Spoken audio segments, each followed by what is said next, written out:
প্রিয় সাংবাদিক বন্ধুগণ, আমার মূল বক্তব্যে যাওয়ার আগে সংক্ষেপে দুটো কথা আপনাদের সম্মুখে উপস্থাপন করতে চাই।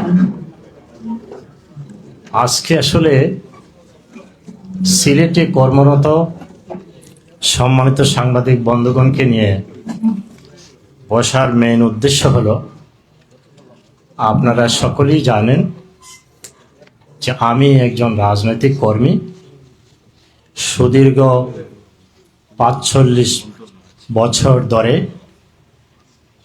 একটি পরিবারের সদস্য হিসাবে বাংলাদেশ জাতীয়তাবাদী দল বিএনপি পরিবার নামে সেই পরিবারের একজন সদস্য, একজন কর্মী হিসাবে very early stage of my life, school জীবন থেকেই বলতে গেলে এখানে আমার বন্ধু বদরুজ্জামান সেলিম বলেছেন রাজনীতির সাথে আমার সম্পৃক্ততা, এবং একই দল, একই আদর্শ, একই নেতা পোষণ করেই আমার সমস্ত জীবনটি আমি ব্যয় করেছি। গত নির্বাচনে আমি আসলে সিলেট ৩, দক্ষিণ সুরমা, ফেঞ্চগঞ্জ এবং বালাগঞ্জের এই আসন থেকে প্রার্থিতা হওয়ার প্রত্যাশা নিয়ে দীর্ঘদিন যাবৎ কাজ করে সর্বশেষ যে নির্বাচনটি হয়েছে সেই নির্বাচনে অক্লান্ত পরিশ্রম করে মাঠে ময়দানে ঘুরিয়ে বেড়েছি। ধারাবাহিক কর্মতৎপরতায় আপনাদের সাংবাদিক বন্ধুগণের সাথে বিভিন্ন সময়ে বিভিন্ন ইস্যুতে মত বিনিময় হয়েছে। আপনাদের সাহায্য, সহযোগিতা, পরামর্শ, উপদেশ সবসময় গ্রহণ করেছি এবং আমি এই জন্য আপনাদের কাছে সবসময় কৃতজ্ঞ। এখন নতুন করে, কিন্তু দুর্ভাগ্য হোক আর সৌভাগ্য হোক সেটা আল্লাহ রব্বুল আলামিন জানেন, হয়তো আমি আমার দল থেকে নির্বাচন করার সেই সুযোগ হয়নি বিদায় যাকে নির্বাচনে মনোনীত করা হয়েছে সারা দেশব্যাপী, সারা সিলেটে নির্বাচনের জন্য তাদের সাথে কাজ করেছি। আলহামদুলিল্লাহ, আমাদের নেতা বিএনপির চেয়ারম্যান জনাব, আজকের প্রধানমন্ত্রী জনাব তারেক রহমানের নেতৃত্বে সরকার গঠন হয়েছে এবং সরকার গঠন হওয়ার 4 মাস অতিক্রম করছে। এই সময়ে আমার প্রিয় নেতা মাননীয় প্রধানমন্ত্রী জনাব তারেক রহমান সাহেব আমাকে একটি দায়িত্ব দিয়েছেন, আপনারা সকলেই জানেন, রেড ক্রিসেন্ট সোসাইটির চেয়ারম্যান হিসাবে।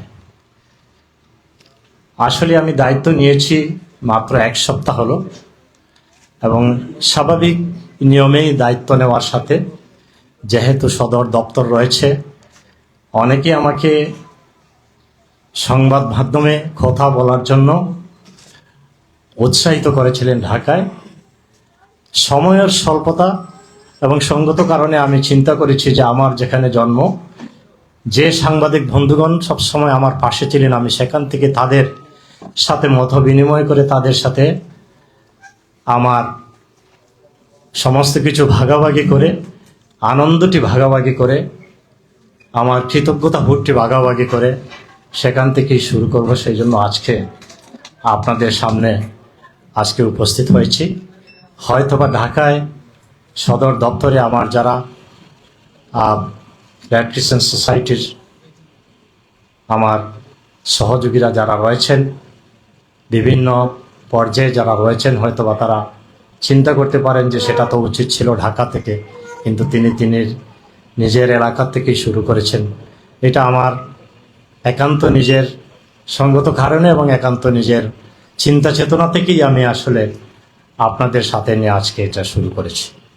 তা আপনাদের উদ্দেশ্যে আমার খুবই সংক্ষেপে আমার লিখিত বক্তব্যটি উপস্থাপন করতে চাই। বিসমিল্লাহির রহমানির রহিম। প্রিয় এই মতবিনিময় সভায় আপনাদের উপস্থিতির জন্য আমি আন্তরিক ধন্যবাদ ও কৃতজ্ঞতা জানাচ্ছি। বক্তব্যের শুরুতে আমি গভীর শ্রদ্ধাভরে স্মরণ করছি স্বাধীনতার মহান ঘোষক, বহুদলীয় গণতন্ত্রের প্রবক্তা এবং আধুনিক বাংলাদেশের অগ্রযাত্রার নায়ক শহীদ রাষ্ট্রপতি জিয়াউর রহমান বীর উত্তমকে। আমি আরও গভীর কৃতজ্ঞতার সাথে স্মরণ করছি সাবেক সফল প্রধানমন্ত্রী। একতা ও সার্বজনীনতা অনুসরণ করে আমরা আমাদের সকল কার্যক্রম পরিচালনা করি। বর্তমানে বাংলাদেশ রেড ক্রিসেন্ট সোসাইটির কার্যক্রম দেশের 64টি জেলা ইউনিট এবং 4টি সিটি ইউনিটে বিস্তৃত। আমরা বিশ্বের 191টি জাতীয় রেড ক্রস ও রেড ক্রিসেন্ট সোসাইটির বৈশ্বিক মানবিক পরিবারের একটি গর্বিত সদস্য। আমরা বাংলাদেশ সরকার, জাতিসংঘ, আন্তর্জাতিক রেড ক্রস ও রেড ক্রিসেন্ট ফেডারেশন IFRC, আন্তর্জাতিক red cross committee ICRC, UNHCR এবং বিভিন্ন পার্টনার ন্যাশনাল সোসাইটিজ PNSS এর সহযোগিতায় আমরা সার্বিক মানবিক কার্যক্রম পরিচালনা করে আসছি। আমাদের সেবার পরিধি দেশ জুড়ে বিস্তৃত। রাজধানীর স্বনামধন্য Holy Family Red Crescent Medical College ও হাসপাতাল, Holy Family Nursing College, Mohammadpur Red Crescent blood centre সহ দেশ জুড়ে আমাদের 56টি মাতৃ ও শিশু কল্যাণ কেন্দ্র MCH এবং 9টি রক্ত কেন্দ্র প্রতিনিয়ত সাধারণ মানুষকে মানসম্মত স্বাস্থ্যসেবা দিয়ে যাচ্ছে।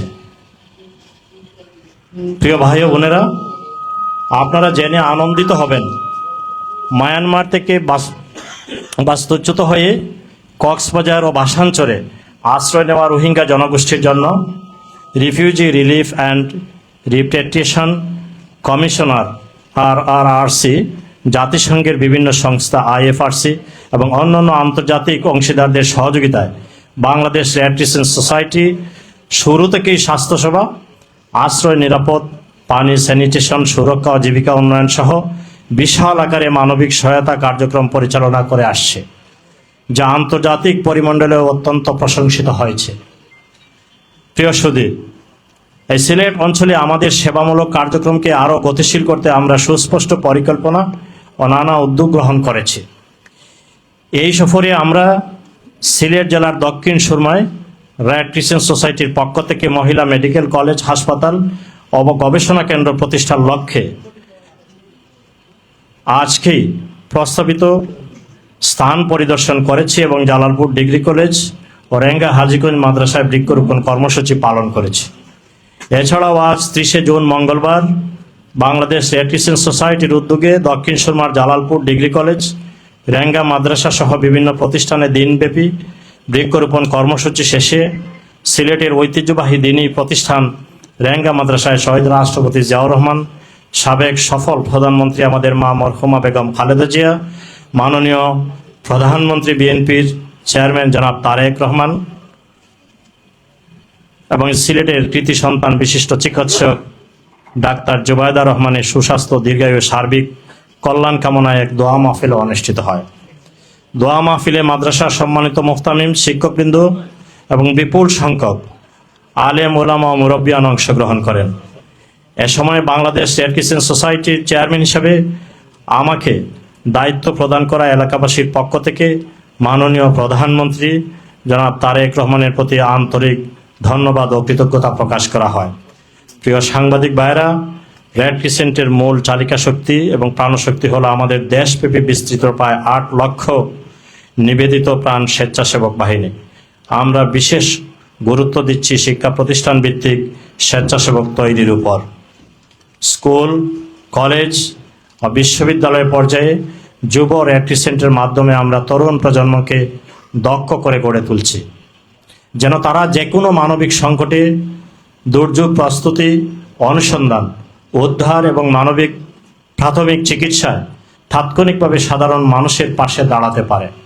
দেশ জুড়ে যখনই আকস্মিক বন্যা বা কোনো প্রাকৃতিক দুর্যোগ দেখা দিয়েছে, আমাদের এই লাল পোশাক পরিহিত স্বেচ্ছাসেবকরাই সবার আগে দুর্গত মানুষের ঘরে খাবার ও ঔষধ পৌঁছে দিয়েছে। এই নিঃস্বার্থ স্বেচ্ছাসেবক নেটওয়ার্কই আমাদের সবচেয়ে বড় সম্পদ এবং গৌরবের। প্রিয় উপস্থিতি, আপনারা অবগত আছেন যে বাংলাদেশ জলবায়ু পরিবর্তনের কারণে অত্যন্ত ঝুঁকিপূর্ণ একটি দেশ এবং সিলেট অঞ্চল ভৌগোলিক কারণে নানা বন্যা ও ভূমিকম্পের মতো প্রাকৃতিক দুর্যোগের সম্মুখীন হয় বেশি। দুর্যোগ আসার পর ত্রাণ দেওয়ার চেয়ে দুর্যোগ আসার আগেই প্রস্তুতি নেওয়া অনেক বেশি কার্যকর, এই নীতিতেই আমরা বিশ্বাস করি। এই লক্ষ্যে আমাদের মাননীয় প্রধানমন্ত্রী জনাব তারেক রহমানের দূরদর্শী নির্দেশনা ও সুনির্দিষ্ট পরিকল্পনা অনুযায়ী দুর্যোগ মোকাবেলার আগাম প্রস্তুতি জোরদারের লক্ষ্যে দেশব্যাপী 1 লক্ষ দক্ষ নগর স্বেচ্ছাসেবক গড়ে তোলার জাতীয় কর্মসূচি হাতে নেওয়া হয়েছে। এই মহাপরিকল্পনার অংশ হিসেবে বাংলাদেশ রেড ক্রিসেন্ট সোসাইটির নির্ধারিত 40,041 জন নগর স্বেচ্ছাসেবক প্রস্তুতকরণের কাজ চলছে।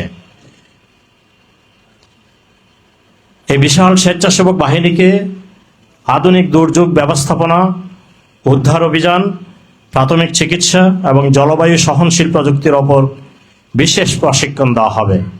তারা যেন যে কোনো দুর্যোগের প্রথম মুহূর্তেই স্থানীয় পর্যায়ে সাড়াদান নিশ্চিত করতে পারে।